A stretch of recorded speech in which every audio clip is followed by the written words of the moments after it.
उन विधानसभा में जाकर ब्लॉक अध्यक्ष, पंचायत अध्यक्ष और नीचे तक की कार्यकारिणी अपन बूथ अध्यक्ष तक बनाएं, उसमें 50% लोगों को, आदिवासी युवाओं को मौका देने का मैं काम करूंगा और युवा कांग्रेस की मुख्य धारा में लाकर उनको प्रदेश और राष्ट्रीय नेतृत्व तक ले जाने का काम मैं करूंगा।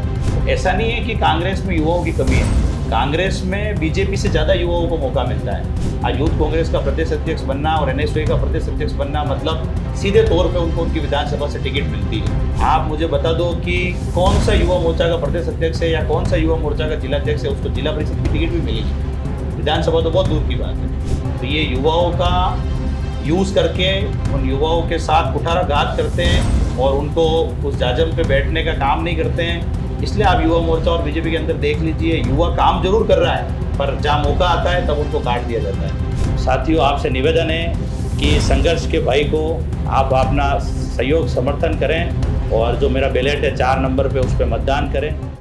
नमस्कार, मैं मयूर अलवेला और आप देख रहे हैं अलवेला राजस्थान। राजस्थान में यूथ कांग्रेस चुनाव का बिगुल बज चुका है और ऐसे में तमाम जो युवा नेता हैं वो अपनी किस्मत आजमाने को तैयार हैं। एक ऐसे छात्र नेता जो एनएसयूआई के जिला अध्यक्ष भी रहे, प्रदेश महासचिव भी रहे, यूथ कांग्रेस के सचिव भी रहे और अब जो है वो किस्मत आजमाना चाहते हैं जिला अध्यक्ष पद पर उदयपुर देहात के इलाके में। उदयपुर देहात जो एक बहुत बड़ा इलाका है जिसमें लगभग 6 विधानसभाएं आती। 6 विधानसभाओं का प्रतिनिधित्व करना कितनी बड़ी चुनौती मानते हैं और युवाओं को किस तरह का जोश और उत्साह देखने को मिल रहा है इस यूथ कांग्रेस चुनाव को लेकर। सबसे पहले मयूर भैया, अलबेला राजस्थान का मैं बहुत बहुत धन्यवाद, आभार करता हूं कि आपने मुझे यहाँ बुलाया और बोलने का मौका दिया। चुनौती पिछले 15-16 सालों से एनएसयूआई में छात्र राजनीति से निकल के काम कर रहे हैं, छात्रों के बीच जुड़ाव रहा। एनएसयूआई जिले का मैं अध्यक्ष चुनाव लड़के जीता, प्रदेश महासचिव मुझे मनोनीत किया और यूथ कांग्रेस में पिछला जो जिलाध्यक्ष का कार्यकाल था उसमें पूर्ण रूप से मैंने यूथ कांग्रेस का सभी कार्यक्रम मैंने मेरे निर्देशित में किए। तो मेरा ये मानना है कि चुनौती हाँ बड़ी है ज़रूर, पर उस चुनौती का सामना करने के लिए मैं पूरी तरह से तैयार हूँ और लोगों के बीच जा रहा हूँ, युवाओं के बीच जा रहा हूँ और लोगों से मेंबरशिप करने और वोट डालने की अपील भी कर रहा हूँ और लोगों में मेरे प्रति उत्साह भी दिख रहा है जी। आपने रोडों पे संघर्ष किया है, सामाजिक न्याय की लड़ाई लड़ी है आपने छात्र राजनीति में लोगों के काम किए हैं, तो इसलिए लोगों का मेरे प्रति उत्साह भी दिख रहा है। तो चुनौती तो बड़ी है पर इस चुनौती को पार कर जाएंगे ऐसा मुझे कहीं ना कहीं लगता है जी। रोडों पे संघर्ष वाकई में बहुत करते हो, रोडों पे लौटने की जो अंदाज है, बैरिकेड पर गिरने का अंदाज, वो सबने देखा आपका।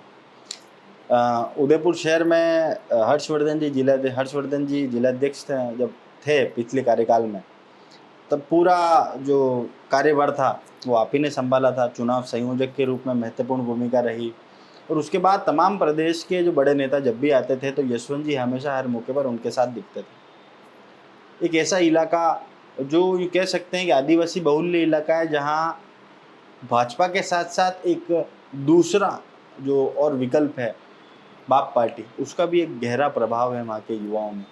उसके बाद कांग्रेस के अस्तित्व को जिंदा रखने के लिए, युवाओं के अंदर कांग्रेस की अलग को जगाने के लिए यशवंत जी अगर जिला अध्यक्ष बनते हैं तो क्या प्रयास रहेगा यशवंत जी का? मैं मयूर भैया आपको ये बताना चाहता हूँ कि अभी पिछले विधानसभा चुनाव से, उससे पहले वाले चुनाव से बाप पार्टी का थोड़ा सा यहाँ पे वर्चस्व बढ़ा है और युवा कहीं ना कहीं जो ट्राइबल इलाके आदिवासी क्षेत्र का युवा है वो कहीं ना कहीं भ्रमित होकर बाप पार्टी की तरफ गया है। उसमें कहीं ना कहीं ये कमजोरी हमारी भी रही है कि हमने सीधा उनसे जुड़ाव नहीं रखा, उनको मुख्य धारा में लाने का काम नहीं करा। अगर मैं ये चुनाव जीत के आता हूँ तो मेरी जो 6 विधानसभा आती है उसमें मावली और वल्लभनगर को छोड़ दें तो 4 ट्राइबल विधानसभा आती है। मेरा मुख्य रूप से ये काम रहेगा कि उन विधानसभा जाकर ब्लॉक अध्यक्ष, पंचायत अध्यक्ष और नीचे तक की कार्यकारिणी अपन बूथ अध्यक्ष तक बनाएं, उसमें 50% लोगों को, आदिवासी युवाओं को मौका देने का मैं काम करूंगा और युवा कांग्रेस की मुख्य धारा में लाकर उनको प्रदेश और राष्ट्रीय नेतृत्व तक ले जाने का काम मैं करूंगा। इससे उन आदिवासी युवाओं के अंदर ये लगेगा कि जो कांग्रेस पार्टी से कहीं विमुख हो गए थे वो वापस कांग्रेस पार्टी से जुड़ने का काम करेंगे। ये मेरा मुख्य रूप से एजेंडा रहेगा जी। एक मुख्य सवाल यशवंत जी आपसे कि हम देखते हैं कि जिस तरह से कांग्रेस पार्टी जो है धरातल पर हमेशा दिखती है, मेहनत भी करती है, पर नतीजे उस अनुरूप नहीं मिल पाते हैं। युवा जो एक बहुत बड़ी तादाद में किसी भी चीज़ का रुख बदलने के लिए जिम्मेदार होता है, वो युवा जब जब विमुख हुआ है तब तब परिणाम अलग देखने को मिलता है। हालांकि राजस्थान की पद्धति है कि एक बार कांग्रेस एक बार बीजेपी, पर दक्षिणी राजस्थान में हालात जस के तस ही हैं। इसको लेकर यूथ कांग्रेस की कितनी महत्वपूर्ण भूमिका हो जाती है? देखो, राजस्थान की पद्धति हर 5 साल में बदलने की रहती है। और राजस्थान की राजनीति की बात करें तो कांग्रेस पार्टी में कई युवा ऐसे हैं जो निकल कर विधानसभा स्तर तक पहुँचे हैं। आप बाकर जी, मुकेश बाकर जी देख लीजिए, मनीष यादव जी देख लीजिए। और दक्षिणी राजस्थान की बात करें तो वागड़ से हमारे गणेश गोगरा जी यूथ कांग्रेस के प्रदेश अध्यक्ष भी रहे और दूसरी बार एमएलए भी बने। तो ऐसा नहीं है कि कांग्रेस में युवाओं की कमी है, कांग्रेस में बीजेपी से ज़्यादा युवाओं को मौका मिलता है। आज यूथ कांग्रेस का प्रदेश अध्यक्ष बनना और एनएसयूआई का प्रदेश अध्यक्ष बनना मतलब सीधे तौर पे उनको उनकी विधानसभा से टिकट मिलती है और वो जीतकर एमएलए भी बनते हैं। आप मुझे बता दो कि कौन सा युवा मोर्चा का प्रदेश अध्यक्ष है या कौन सा युवा मोर्चा का जिला अध्यक्ष है उसको जिला परिषद की टिकट भी मिली, विधानसभा तो बहुत दूर की बात है। तो ये युवाओं का यूज़ करके उन युवाओं के साथ कुठाराघात करते हैं और उनको उस जाजम पे बैठने का काम नहीं करते हैं। इसलिए आप युवा मोर्चा और बीजेपी के अंदर देख लीजिए, युवा काम जरूर कर रहा है पर जहाँ मौका आता है तब उनको काट दिया जाता है। मेरा एक सवाल आपसे और है, आप जो बता रहे हो वो उत्तरी राजस्थान के हिसाब से जयपुर से ऊपर ऊपर तक के इलाकों में बिल्कुल फिट बैठता है ये सारी चीज़ें।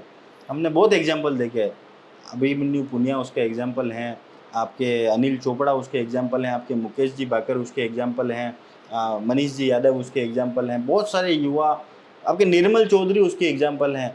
युवाओं को मुख्य धारा में लाने का काम किया गया। पर जब हम उसके उलट अजमेर से नीचे आते हैं, दक्षिणी राजस्थान में आते हैं, तो क्या यही स्थिति देखने को मिलती है? आप देखो ना, पिछले विधानसभा चुनाव में ऐसा नहीं है। अजमेर के अंदर विकास चौधरी जी को किशनगढ़ से टिकट दिया, एक युवा है, आज विधायक बने। नसीराबाद से शिव प्रकाश गुज्जर जी को टिकट दिया, 1500 वोटों का अंतर रहा, अगली बार वो विधानसभा में पहुँचेंगे। उसके बाद आप आ जाओ कुंभलगढ़ में योगेंद्र परमार जी, वो युवा हैं, विवेक कटारा जी वो युवा हैं, गणेश गोगरा जी वो युवा हैं। कई युवाओं को कांग्रेस मौका देती है, इसमें कोई दोहराई नहीं है कि कांग्रेस युवाओं को मौका नहीं देती है। प्रतिनिधित्व बढ़ाने के लिए क्या करेंगे दक्षिणी राजस्थान के युवाओं का? प्रतिनिधित्व बढ़ाने के लिए हम युवाओं का दक्षिणी राजस्थान में जो युवाओं को टिकट मिला है कांग्रेस के द्वारा, वो अगली बार पूर्ण रूप से विधानसभा में लगे हुए हैं और वो जीत कर जाएंगे तो हमारे दक्षिणी राजस्थान के युवाओं की आवाज़ को विधानसभा में उठाएंगे। जी, क्या अपील करना चाहते हैं चैनल के माध्यम से एक आम वोटर से जो बिल्कुल ललायत है वोट देने के लिए, जो कांग्रेस विचारधारा के लोग हैं, जो ललायत है युवा, उनसे क्या अपील करना चाहते हैं कि यशवंत चौधरी को वोट दें तो क्यों दें? राम राम साथियों, मैं यशवंत चौधरी पूर्व में एनएसयूआई का जिला अध्यक्ष रहा हूँ, प्रदेश महासचिव पूर्व में एनएसयूआई का राजस्थान में रहा हूँ मैं। और मेरे द्वारा पिछले 16 सालों से छात्र राजनीति में युवाओं के लिए हर संभव प्रयास करा मैंने कि हर संभव कार्य उनका मैं करवा सकूं। साथियों, आपसे निवेदन है कि संघर्ष के भाई को आप अपना सहयोग समर्थन करें और जो मेरा बैलेट है 4 नंबर पे उस पर मतदान करें। धन्यवाद जी। तो ये थे यशवंत जी चौधरी, जिन्होंने बिल्कुल स्पष्ट तौर पर बताया कि कांग्रेस पार्टी जो है युवाओं को प्राथमिकता देने का कार्य करती है। बहुत से इन्होंने उदाहरण भी गिनाए। अब ये देखना होगा कि क्या वाकई में जो यशवंत जी चौधरी हैं, जो लंबे समय से, क्योंकि हम भी इन्हें निजी तौर पर जानते हैं और कॉलेज के समय से ये जो संघर्ष यहाँ पर कर रहे हैं, एनएसयूआई के जिला अध्यक्ष भी रहे, प्रदेश महासचिव भी रहे, यूथ कांग्रेस के सचिव भी रहे, पिछले चुनाव में चुनाव संयोजक की भूमिका भी निभाई और इस बार अपनी किस्मत जो है जिला अध्यक्ष पद पर आजमाना चाहते हैं। बहुत बड़ा क्षेत्र है उदयपुर देहात का इलाका, जिसमें 6 विधानसभाएं लगती, जहां कांग्रेस को मजबूत होने की ज़रूरत भी है। ऐसे में अगर यशवंत जी को दारोमदार मिलता है तो क्या वे युवाओं को कांग्रेस के साथ जोड़ने में सक्षम हो पाएंगे, इन्हें देखना दिलचस्प होगा। तमाम इसी के प्रोग्राम से हमारे जुड़े रहिए। जय हिंद, जय भारत, जय मेवाड़।